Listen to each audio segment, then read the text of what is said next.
Cody hungry! Cody hungry for news!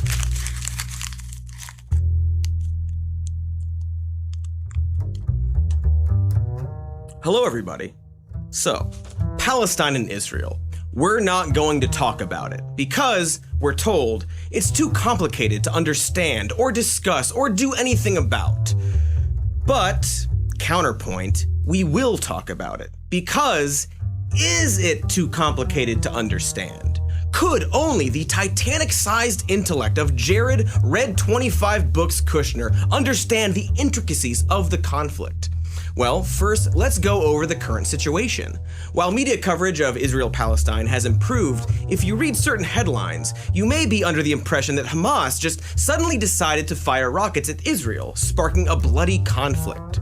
So first, we'll talk about just what happened in the past few weeks, and then we'll go over some more history. As you may have already seen through social media, on May 7th and again on May 10th, Israeli police stormed the Al-Aqsa Mosque, the third holiest religious site in Islam, during Ramadan. This video is from 2 years ago. I saw this video 2 years ago. God, isn't it so weird when it feels like history is repeating itself? Like, specifically, this feels like the beginning when Russia invaded Ukraine, except that for some reason our media sides more with the other side. It's like watching all of the same people that denounced the invasion in Ukraine now siding with, effectively, Russia. I feel like, especially now, days after I recorded some of this, I am watching a genocide in reaction to what a small terrorist group did. There are 3 million people in the Gaza Strip, and they're being denied of food, water, they're being denied of information, of electricity, to know where the bombs are coming from. They are making it hell and chaos for 3 million people, and only a few of those people carried out the acts that instigated all of this. There is no way that this is just, but it also reminds me of Ukraine because the warning signs of this invasion, of this potential attempt at genocide, which in very different means, Russia is also trying to genocide Ukraine because they want to erase the Ukrainian identity. They want it to become one with the Russian identity, and they have done some really nasty things like kidnapping people and relocating them into Russia and trying to yeah, I mean, they are trying to erase the Ukrainian identity through bullets, through mortars, or through kidnappings, whatever is available to them. And in an even more disgusting way, in an even more brutal way in a lot of ways, especially when you look at the history, which is even far longer than the history, I mean, not necessarily than the entire history of Ukraine and Russia. They've kind of had a thing for most of the last century, whereas Israel didn't exist for a good part of that. But in terms of like the recent conflict, Israel's been subjugating the Gaza Strip, especially for going on 18 years, whereas when we got news that Russia had officially entered Ukraine, they had already been invading Ukraine and taking Ukrainian territory for, I think, like 6 or 7 years.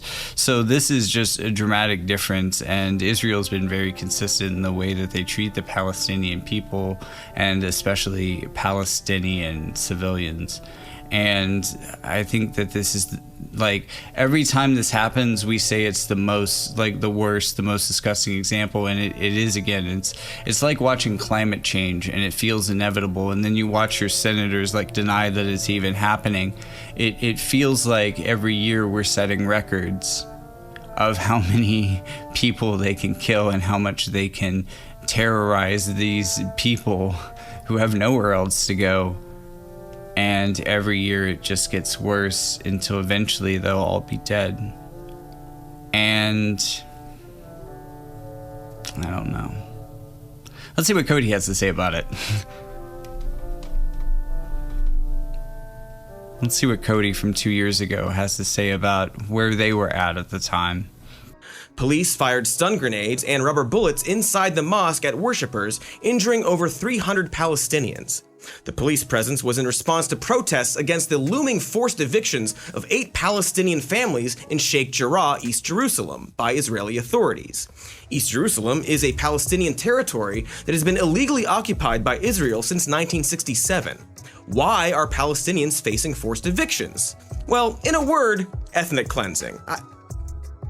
I'm sorry. That was 2 words. For more info on the definite ethnic cleansing, see our other happy, fun, upbeat video on Palestine. Or read what Israeli officials have to say, or look at some fucking maps. But anyway, as it turns out, the rocket attacks by Hamas did not come out of nowhere, and in fact were pretty predictable, given that Hamas's military leader, Mohammed Deif, made a statement on May 5th. The Qassam brigades will not stand idly by in the face of attacks on the Sheikh Jarrah neighborhood.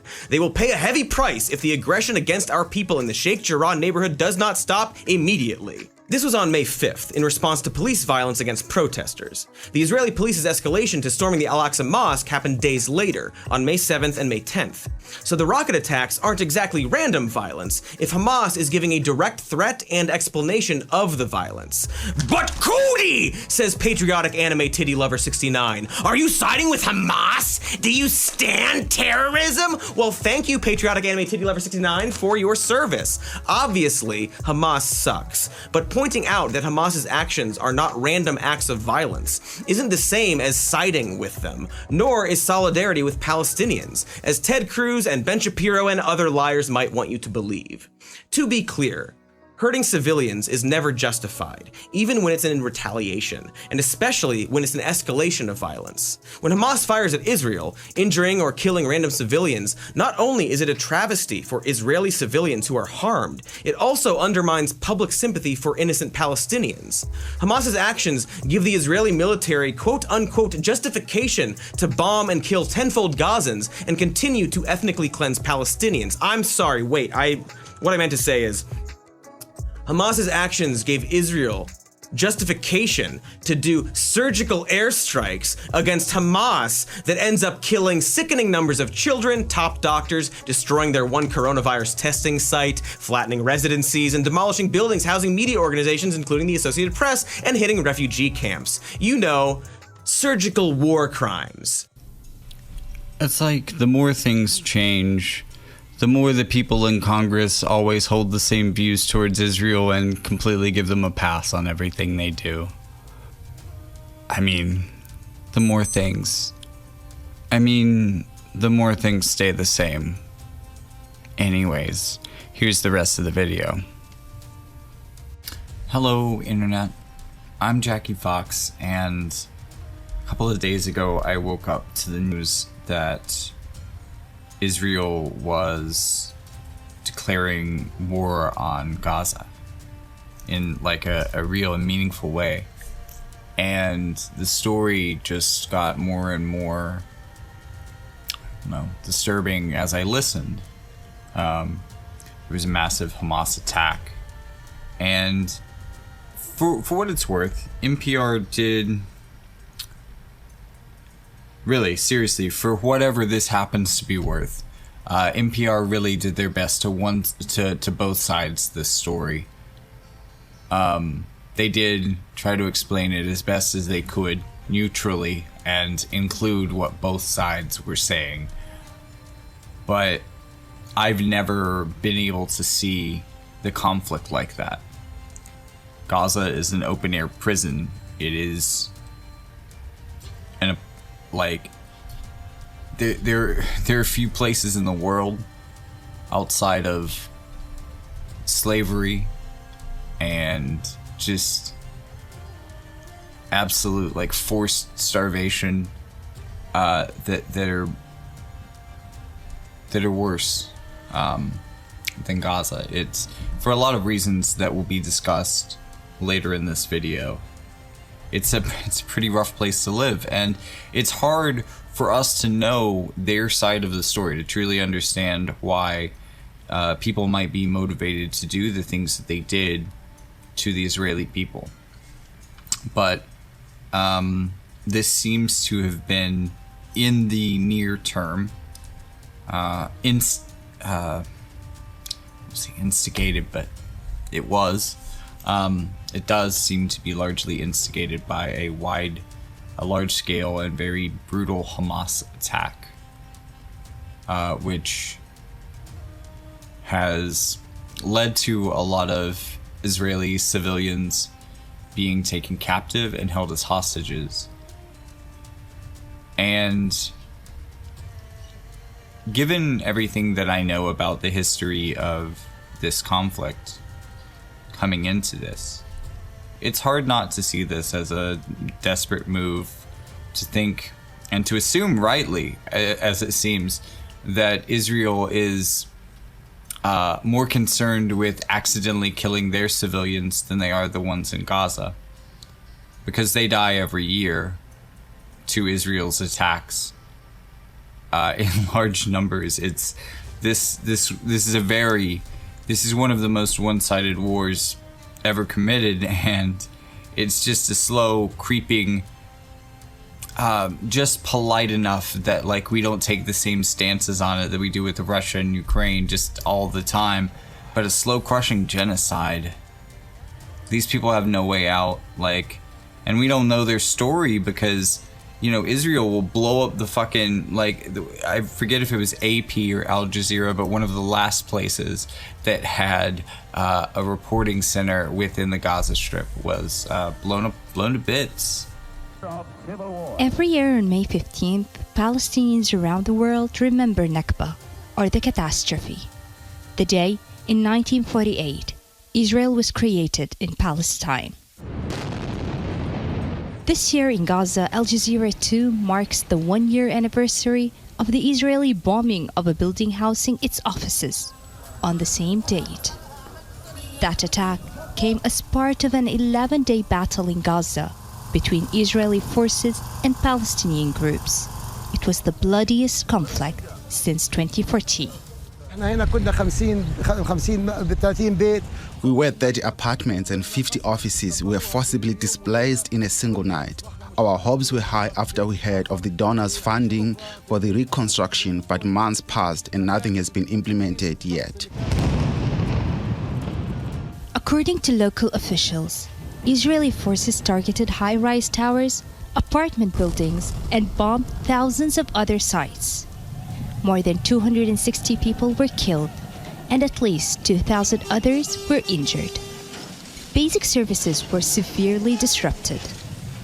According to the Ministry of Housing in Gaza, only 200 residential units have been rebuilt. Israel also destroyed 50 media offices in Gaza, including Al Jazeera's. At the time, Israel said Hamas operatives were using the building, but presented no solid evidence to back this claim. We are certain that the person who gave the order to strike and destroy Al Jala Tower is the same person who gave the order of breaking Javar's arm in Sheikh Jarrah, and is the same person who gave the order of the assassination of Shireen Abu Akleh, and he is the one who must be revealed and presented to the international trial. Today, as we recall the memories of the bombing of our Gaza office, we are once again under attack after the killing of our colleague Shireen Abu Akleh, who was covering an Israeli raid in Jenin. After a year of working from various locations and temporary offices, Al Jazeera now has a new Gaza bureau. But Gaza, like the rest of the Israeli-occupied territory, has always been one of the most difficult areas for journalists to cover. But it has never deterred us from our mission to report the news. Yumna Sayed, Al Jazeera, Gaza. And for all of those reasons, it helps to have really good information. And I'm a big fan of Internet Today, but the way they opened their video this week, the way that they addressed this news, I think was fucking perfect. And I have a little bit of added context for some parts of this because honestly I do not have the energy to do the same treatment that I did for Ukraine, but there are some additional points that are worth making here, I believe. So with that being said, let me hand it over to a very like tired and upset and like frustrated looking Ricky. Like, His face reminds me of someone I know and love, and like whenever I saw them make this face, they were just at their fucking wits end. Like, you don't fuck with them anymore. Do not, don't. Kid gloves at this point, because they are on edge. So I thank them so much for doing the emotional work of, you know, checking all the facts and sources and delving into social media. That is definitely something I cannot do around this right now, especially since, like, you know, being an English-speaking person who lives in America, so much of my social media would very likely be people who were raised on, you know, a largely Western worldview that Israel's right to do everything that they're doing and is largely unimpeachable. The same type of idea that pervades both the Democratic and Republican Party. It is pretty much like a political agreed upon point. It is American policy that Israel is an ally and to be supported, and that Palestine is a terrorist group. But there's just so much that they get into so fast, and there's no way I could replicate it. So let me plug you in here right at the source. So the basic facts, if you've managed to completely avoid what's going on, is that the Palestinian group Hamas launched an attack on Saturday originating in Gaza and extending several miles into the surrounding areas of Israel. Hundreds of Israeli civilians and active duty military personnel have been killed in the attacks, and Israel has responded by bombing in and around Gaza, killing hundreds of Palestinians. Beyond those basic facts, though, things get very muddy, both in terms of misinformation and unsupported rumors being intentionally or unintentionally spread. And in terms of just how Western governments and Western news media have framed not just these incidents, but the entire conflict going back decades. There's decades of context and facts that go into all of this. And if you consume even mostly reliable media, you're still getting not exactly the clearest picture, I'd say. Mm-hmm. Unless you really, really dig into this, you're probably seeing it from a skewed perspective. Or you're seeing it from no perspective at all, and this is the first you're hearing about it, and it's a lot to take in. Yes, for very justified reasons. Emotions are extremely high. There is a lot of screaming and fighting on social media. You don't have to get involved in it. You can sit back and listen.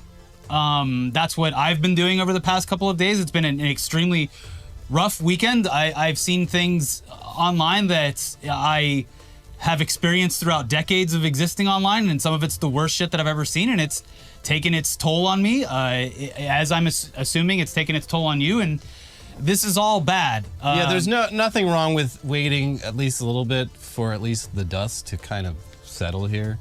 It's just a lot happening. Yeah. But before we get into it, though, we want to be absolutely clear about a few things.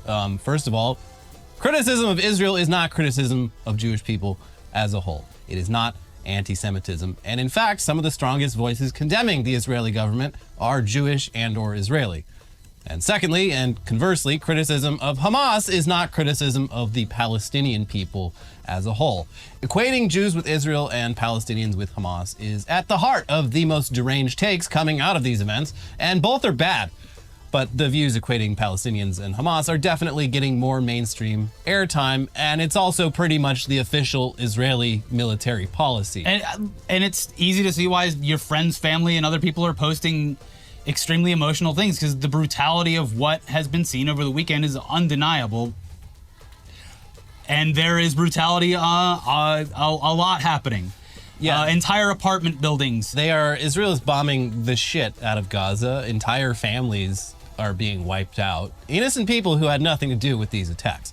A common mainstream viewpoint that we're seeing a lot of that's fucking sickening is that Hamas's attacks on Israeli civilians are completely unacceptable. Okay, I agree with that. Mm-hmm. And therefore, we must all support Israel as it kills Palestinian civilians.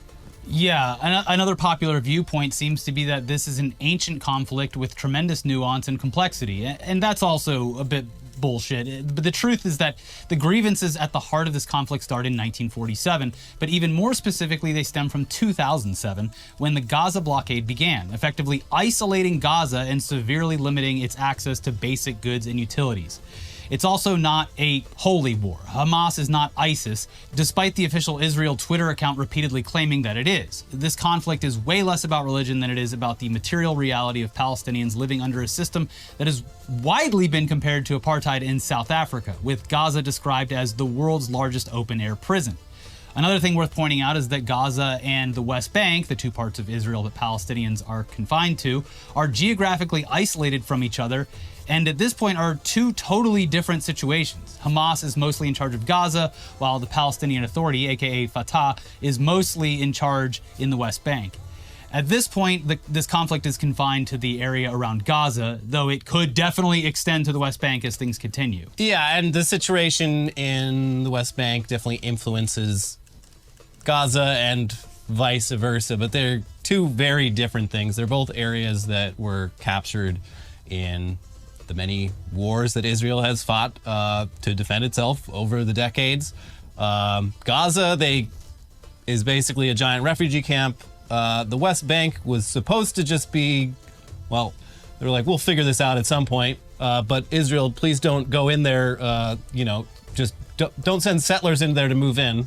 I'm the UN. Please don't do that. And they fucking did. And that often, in a lot of cases, involves just going up to someone's house and saying, this is my house now. Yeah. And this is why it was also frustrating over the weekend seeing responses from Western media and Western politicians telling the people who don't support Hamas to, you better leave Gaza. They can't. No. They can't go anywhere.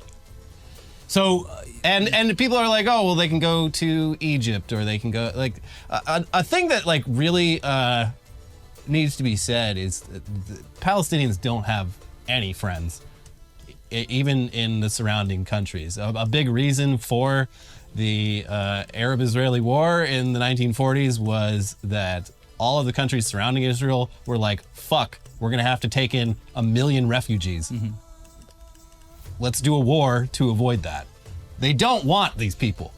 And Egypt has been very cooperative with Israel in keeping them confined there. So they can't leave. There's no escape.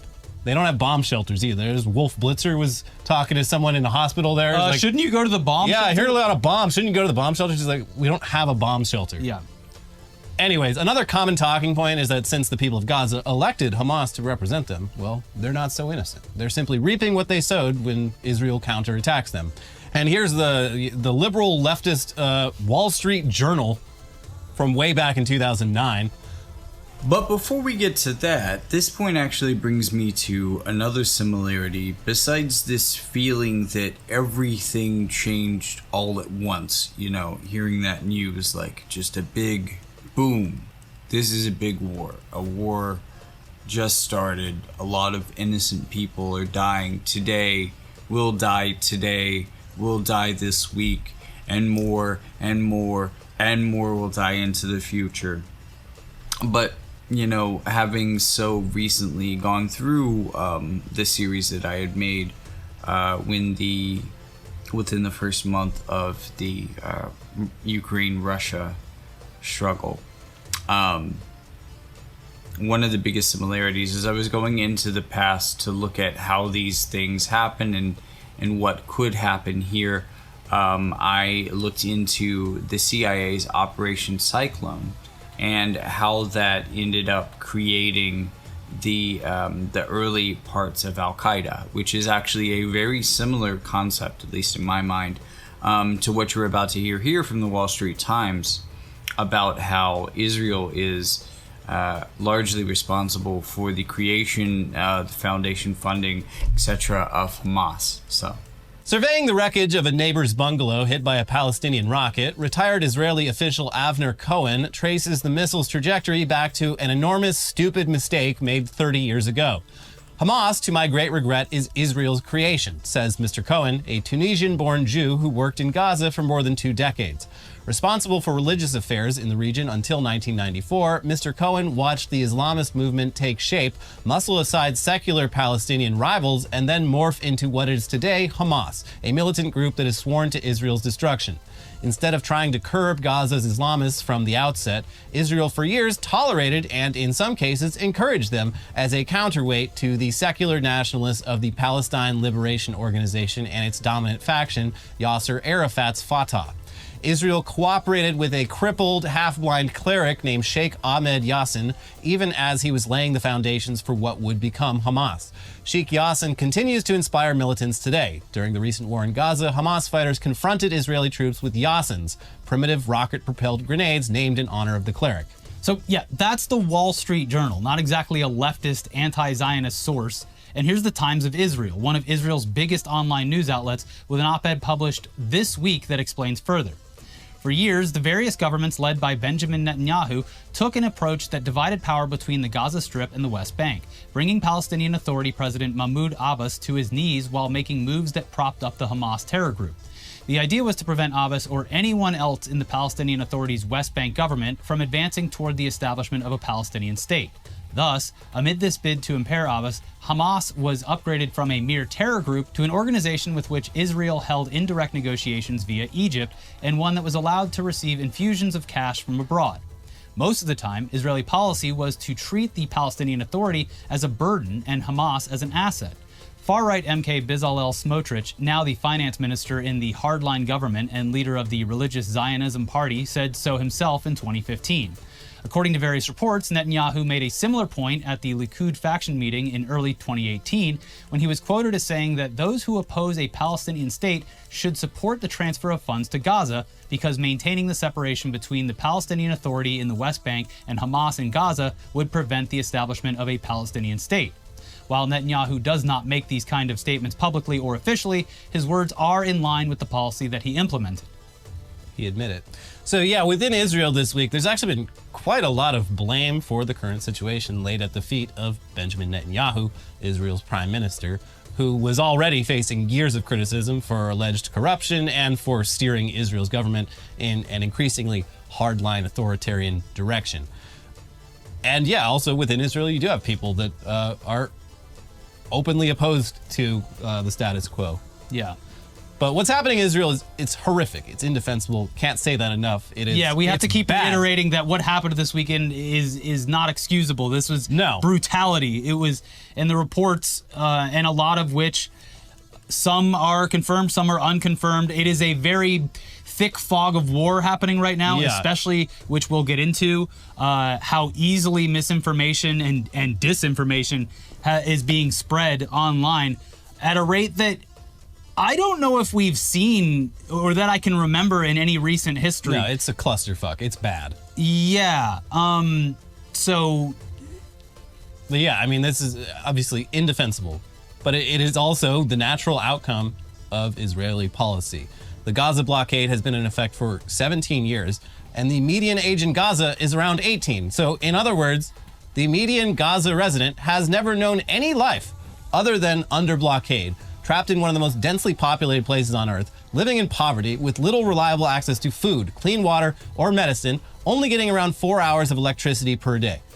If that was your entire life experience and you'd seen friends and family wiped out by indiscriminate bombings over the years, you'd probably be really fucking mad. And you'd be very susceptible to extremist movements that claim that they can do something about it. If someone's entire life experience is being treated as if their life has little value, that will probably affect that person's ability to see the value of the lives of the people on the other side of the wall where the rockets are being launched from.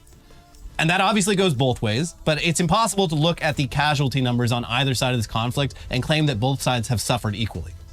We should also probably address a talking point that's always popular among Americans whenever large-scale unrest breaks out.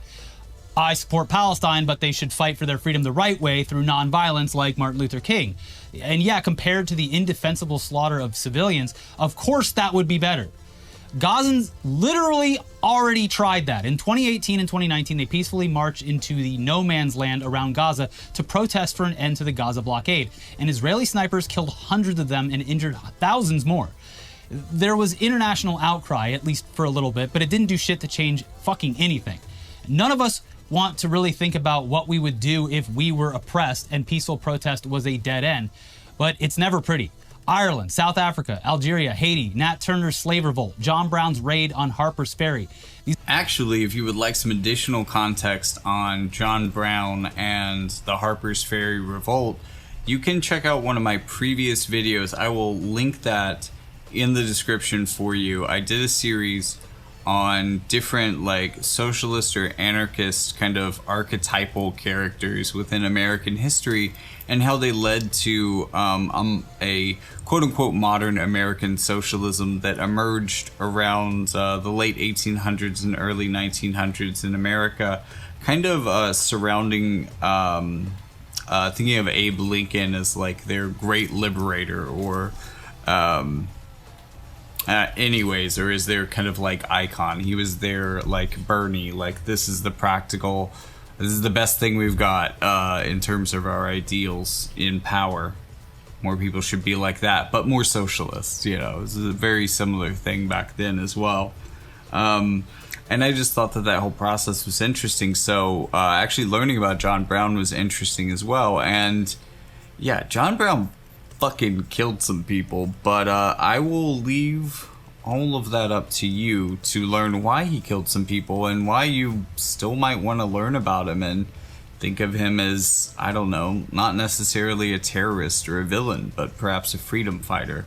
I'd say John Brown is one of the like perfect examples of like how that particular phraseology, like terrorist or freedom fighter, can really hinge on your interpretation of a person. Because if you just hear about the list of people that they killed, I mean, do you know if they are a serial killer or a soldier? Anyways, war is hell. Let's get back to the video. These are all conflicts where the side that was absolutely morally in the right did fucking terrible, indefensible things against their oppressors. But that doesn't invalidate the cause that they were fighting for, because war is always hell. This is the... I know a lot of you out there didn't live through the post 9/11 world. Well, we're seeing how Part 2 Electric Boogaloo. And some of you were sucks. maybe too young to be fully cognizant of what that experience was like. But it was grouping people up and being extremely racist towards people that had nothing to do with the attacks that happened on 9/11. Yeah, no, the first like hate crime after 9/11 wasn't even a fucking Muslim Arab, it was a Sikh. Yeah, shit got really fucking, I mean, not that it's really gotten good for Arabs in this country, but it was bad. Yeah. Very bad for a long time after 9/11, because it just got fucking bloodthirsty. Yeah. It was, I mean, a common thing you would hear, like, from just in real life, is we should nuke the entire Middle East. Just flatten that entire part of the world. And you're already seeing popular calls for that online across various accounts, talking heads, and otherwise. And again, in a similar redux of things, completely failing to take into account that Al-Qaeda and the Taliban came into existence in part thanks to U.S. foreign policy. Yeah, this is all, it's all extremely bad. Again, I hate to keep reiterating this, but if you've been online in the past couple of days, you understand the discourse here, but what happened this weekend was extremely gruesome, bad, and inexcusable. And that's really only the first third of their show, but the one that I think gives, just out of everything that I've seen so far, the best contextual description of the relationship and of the events that have happened, you know, given just what's happened over the last 20 years or so. And I really appreciated that. If you like it as well, be sure to check out their video, which link to which will also be in the description. Because especially if you want to know more about this story, especially more from them, be sure to subscribe. But they continue to bring this story into the rest of it. It's just, I decided to cut it before we got into the Elon Musk news, because wouldn't you know it, it's even easier to spread disinformation on about the war than it was previously. So, oh my god, disinformation has gotten even worse since the whole fucking Russia-Ukraine thing. So like, yay! As if it wasn't bad enough the last time, we put a fucking billionaire dumbass in charge of one of the largest social media platforms in the fucking world. Anyways, if that sentiment really hits it home for you, you're probably gonna like their channel quite a bit. So be sure to check that out. And hey, thank you for tuning in. Be sure to like and subscribe here as well. And check that link in the description for ways that you can find other Jackie Fox Enterprise. I'm all over the internet except on social media. That shit gives me anxiety. Dear God, I have a key, like, there's so many notifications of comment replies that are waiting for me on Reddit that I don't want to look at. I even think that probably most of the people agree with me, but I'm just scared for that one asshole that's going to verbally abuse me. I don't know.